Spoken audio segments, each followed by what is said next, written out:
Сегодня мы посетили психолога Наталью Имтасими и задали ей всего 3 вопроса.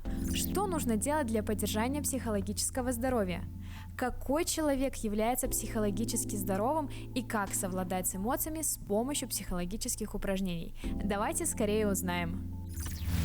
Я, наверное, буду банальной, но это здоровый сон, здоровое питание, это спорт, потому что, вы, наверное, замечали, когда женщина в гневе, она начинает очень быстро ходить по комнате, что-то суетиться, делать, мыть посуду, громко греметь, и вот она кровь определенное количество раз проиграла у нее, все, и стресса как не бывало. Человек сам себя излечивает в этом отношении. И, кстати говоря, готовясь к этой передаче, я подготовила даже какую-то шпаргалку по питанию. То есть, если вам важно улучшить память, то вам поможет в этом морковь, ананас, авокадо.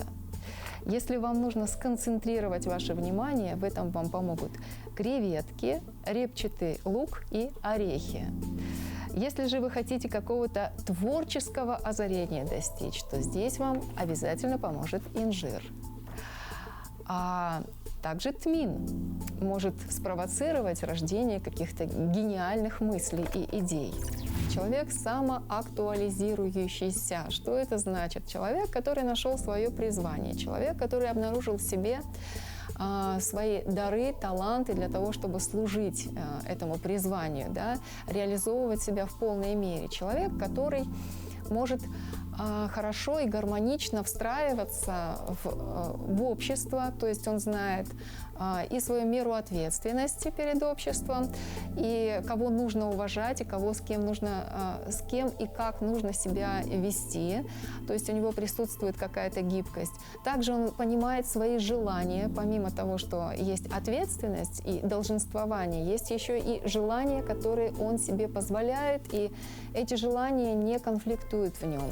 Например, когда я чувствую какую-то тревогу, волнение, либо мне нужно сосредоточиться, я использую такое упражнение. Я беру 2 пальцами и вкладываю 2 пальца под подключичные впадины, у нас здесь есть, и массирую, надавливая, так немножко даже болезненное будет такое ощущение, 10 раз в одну сторону и 10 раз в другую сторону. Что это дает? Вот здесь у нас артерии проходят крупные, которые питают наш головной мозг.